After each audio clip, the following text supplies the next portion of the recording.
네, 안녕하십니까. 정인태 신지식인 TV입니다. 저는 국립한국복지대학교 특임교수를 역임한 정인태입니다. 금리 인상이 경제문제 해법이라고 대책 없다 혁명하자, 이 주제로 말씀을 드리겠습니다.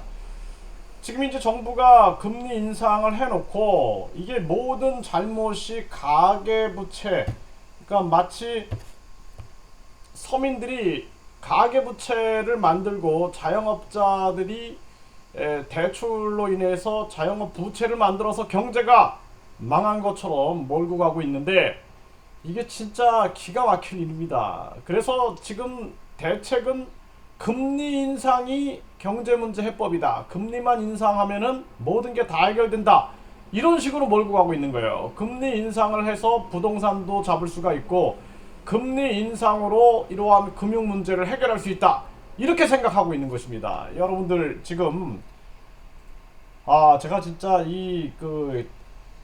너무나 안타까워가지고 진짜 기가 막힙니다. 자, 기재부는 지금 금리 인상, 부동산 물가 안정화의 효과 예의주시한다. 그러니까 부동산 물가를 누가 망가뜨려 놨는데, 그러니까 소득 주도 성장을 통해서 지금 이 물가를 다 망가뜨려 놓고, 서민 경제 망가뜨려 놓고, 잘못된 방역으로 인해서 이 경제를 다 폭삭 망가뜨려 놓은 상황에서 또 부동산 정책, 자신들이 부동산 정책을 실패했다라는 것을 모르나요? 예? 자신들이 망가뜨려 놓고 이제는 이 모든 것이 마치 금리 때문인 것처럼 이쪽으로 또 몰고 가고 있는 거예요. 이게 정말 제정신이 아닌 거 아닌가라는 생각이 저는 듭니다. 또 금리 올렸으니까 집값이 잡힐 것이다, 국토부 장관의 얘기입니다. 여러분들 어떻게 생각하세요? 아니, 잘못된 부동산 정책을 바꿀 생각은 안 하고 금리를 올렸으니 집값이 잡힌다. 진짜 진짜 우리 국민들이 불쌍하다는 생각이 듭니다. 네, 정치인들, 너무나 훌륭한 정치인들을 모시고 이들에게 높은 연봉을 주면서 우리 국민들이 참 불쌍하다는 생각이 들어요. 네, 물가 금리 인상도 벅찬데 건보료까지, 그러니까 건강보험료까지 1.89 올라간다라는 겁니다 지금. 네, 그 직장인들하고 자영업자들이 또 이렇게 서민생활을 팍팍하다, 이렇게 얘기를 하고 있는 거예요. 기준금리 인상시키고 서민 이자 부담이 3조가 올라간다라는 겁니다. 그러니까 기준금리 인상으로 서민 이자 부담이 3조가 올라가고 재난지원금 효과는 30%가 떨어지는 거예요. 그러니까 재난지원금 효과가 떨어지게 되는 거예요, 이자 부담을 올리고 나서. 예? 금리 인상 후 폭풍, 자영업자 서민이자 부담 가중. 그러니까 서민들만 죽어나가는 겁니다. 미친 집값을 잡자 하는 금리 인상 강수 성공할까? 그러니까 이 사람들은 금리 인상만 하면은 모든 게 해결될 것처럼 이야기를 하고 있는 거예요. 네, 대출 중단 부작용 커, 금리 인상의 해법. 그러니까 대출 중단은 부작용이 크니까 금리 인상을 시켜야 된다, 이런 생각을 하는 거예요. 그 서울대 경제학부 이 교수의 발언인데요. 대출 중단이 부작용이 크다, 금리 인상이 해법이다. 그러니까 경제, 요 대출하고 대출 금리, 요거만 보고 있는 거예요. 요거만 보고 있는 거예요. 예? 그러니까 경제 문제를 풀기 위해서는 이 전체, 우리나라 국민 전체를 바라봐야 돼요. 그러니까 정치와 우리 국민들 전체, 그리고 전체적인 정책을 분석해 나가면서 이 정책의 문제점은 무엇인가라는 것을 총체적으로 해석하고, 지금 현재 시대적 문제, 뭐 코로나라든지 4차 산업혁명이라든지 이런 총체적인 문제를 같이 생각하면서 해법을 내놔야 되는 것입니다. 그러니까 항상 제가 학문을 할 때도 그런 생각을 참 많이 했어요. 서양 학문을 보면은 안과, 내과, 이비인후과 이렇게 막 나눠요. 안과, 뭐 이비인후과, 내과, 외과 이런 식으로 나눠가지고 하나만 계속 이렇게 분석하고 들어갑니다. 그러니까 생각이 전체를 못 보게 만드는 거예요, 서양 학문이. 그래서 제가 그거를 굉장히 많이 비판했거든요. 그래서 그 허준 선생이 그 위에 문제가 있어서 위를 도려내는 서양의 수술법을 보면서 아니 위를 도려내면 위와 각종 다른 장기들이 다 연결이 돼가지고 다른 장기에 부정적 영향을 미칠 텐데 저렇게 해도 되나? 이런 고민들을 하거든요. 그러니까 동양적 사고는 전체가 다 연결돼 있다라는 생각을 하는 거예요. 그러니까 정치, 경제, 사회, 문화, 뭐 시대 이 모든 것이 다 연결돼 있다라는 거, 연결돼 있다라고 보는 거예요. 뿐만 아니라 그리고 이것이 이 자연, 자연과 우주의 원리와 다 연결되어 있다. 이렇게 전체적인 측면을 바라보게 되는 것입니다. 그래서 이런 교수들이 이렇게 보면은 뭐 미국에서 공부하고 오고 뭐 이런 모습이에요. 그런데 제가 항상 안타까웠던 것은 뭐냐면은 이게 서양 학문의 한계구나. 예? 그래서 서양 학자들, 그러니까 동양의 그림만 봐도 어때요? 동양은 이렇게 그림을 그리면은 그 여백하고의 조화를 이렇게 생각을 하거든요. 여백하고의 조화. 그러니까 사진을 하나 찍어도 우리 이 동양 사람들은 배경을 되게 중요시 여겨요. 예? 근데 서양인들을 보면은 그 어떤 대상만 본다라는 거예요. 대상. 예? 대상만. 그러니까 사고의 방식이 다른 거예요. 그러니까 동양은 전체적인 측면들을 보는가 하면은 서양은 굉장히 그 분석적으로 들어가는 거예요. 그래서 서양 학문을 보세요. 예를 들어서 교육학과를 학부에서 졸업했어요. 그러면 석사로 가서는 교육학 중에서도 교육심리학 전공, 박사로 들어가면 교육심리에서도 뭐 교육심리 중에서도 뭐 장애아동의 심리 전공, 이렇게 더 세밀하게만 들어가는 거예요. 세밀하게만. 그러니까 세밀하게만 쭉 들어가다 보니까 어떻게 돼요? 자칫 잘못하면 우물안 개구리가 될 수가 있는 거예요. 우물안 개구리. 네? 너무 깊이 들어간 우물안 개구리가 될 수가 있는 거예요.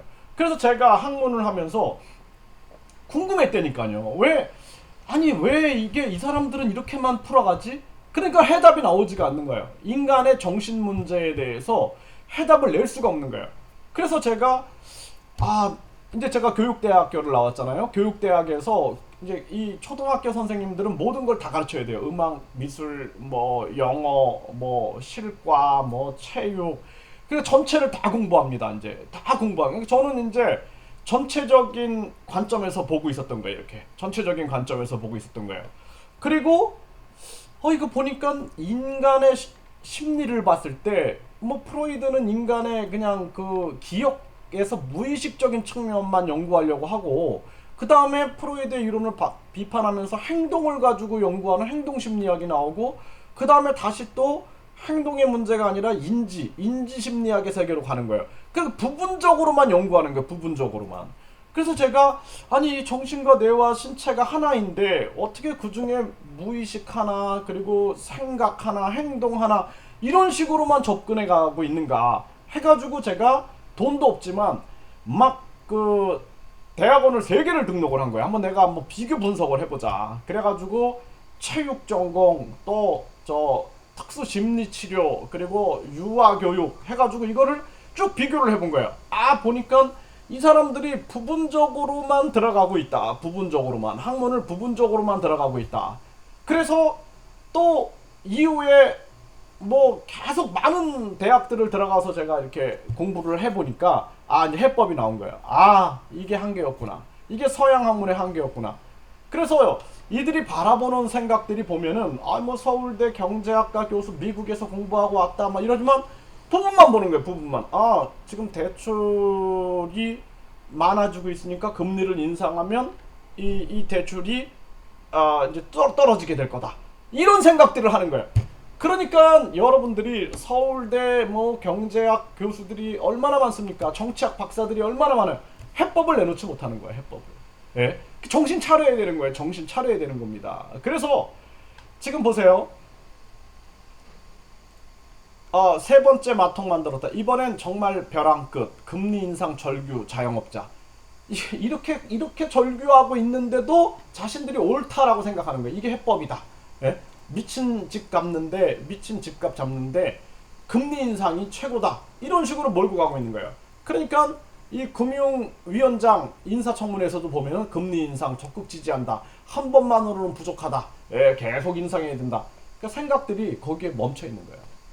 방법이 없는 거예요. 우리나라는 지금 혁명밖에는 방법이 없다라는 거예요. 금리 인상을 기업 구조조정 기회로 좀비 기업 연명 지원 이제 그만. 금리 인상을 통해서 기업을 구조조정하면은 어떻게 될까요? 가뜩이나 코로나로 힘든데 다 죽어나가는 거야. 근로자들도 직업 다 상실해버려요. 이런 생각들을 해나가는 거야. 그러니까 방법은 혁명밖에 없다라는 거예요. 금리까지 오른다. 길 잃은 서민들의 내 집 희망, 내 집 마련 희망. 예? 코로나 특수로 성과급 잔치 금융지주들 사회공헌금은 줄었다. 그러니까 자기들은 금리 올려갖고 성과급 잔치하고 코로나 때문에 사람들이 대출 많이 하니까 성과급 잔치를 하고 있는 거예요. 그러니까 여러분들이 진짜 정신 차려야 됩니다. 이게 현실이다라는 거예요. 현실. 그래서 제가 항상 얘기하지만 방법은 혁명밖에 없다라는 거예요. 그래서 허경영 후보가 허경영 후보의 3.3혁명 정책을 우리가 공부하면서 똘똘 뭉쳐야 됩니다. 똘똘 뭉쳐서 혁명해야 돼요. 방법이 없어요. 대책이 없습니다. 이들에게 나라를 맡길 수 없어요. 지금 보세요. 그동안 경제학자들 뭐 서울대 뭐 미국에서 공부하고 왔다 그러면서 그들이 만든 소주성 정책, 예? 소득 주도 성장 정책 해가지고 우리나라 경제 폭망하지 않았습니까? 그리고 그들이 만든 부동산 정책으로 이 부동산 문제 이렇게 다 만들지 않았습니까? 그러니까 그들이 미국 박사면 뭐하고 서울대 박사면 뭐하냐라는 거예요. 예? 중요한 건 뭐냐면 결국에는 조선도 정도전과 이성계 장군이 혁명했잖아요. 그쵸? 그런데 그 정도전의 민본 정신을 시기줄투한 이방원이가 정도전을 살해했지만 이 방법이 없는 거예요. 그러니까 허경영 후보가 이 방송통신대학교를 나왔잖아요. 그런데 허경영 후보는 사실상 모든 학문을 다 꿰뚫어 버린 거예요. 예, 천재적인 정책이에요. 그러니까 일반 사람이 아니에요. 일반 사람이 아닙니다. 그러니까 일반 사람이라고 생각하면 안 돼요. 일반 사람이라고 생각하니까 미친놈이라는 생각을 하는 거예요. 미친놈 사기꾼. 예. 근데 초인이다. 저는 그렇게 봐요. 초인. 예. 그래서 보통 사람들은 상상할 수 없을 정도의 뛰어난 능력을 가지고 있는 거예요. 예. 그래서 허경영의 3.3 정책을 보면은 정말 보통 사람들은 이해하기 힘든 그러한 방식으로 정책을 풀어가고 있는 것입니다.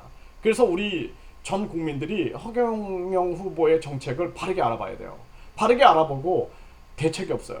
혁명해야 됩니다. 또 여러분들이 저분이 서울대 교수래, 저분이 뭐 미국에서 공부하고 왔대, 여기에 이제 속아 넘어가면 또 여러분들 쪽박 찹니다. 쪽박 차요. 그래서 제가 가슴이 아픈 거예요. 가슴이 아픈 겁니다.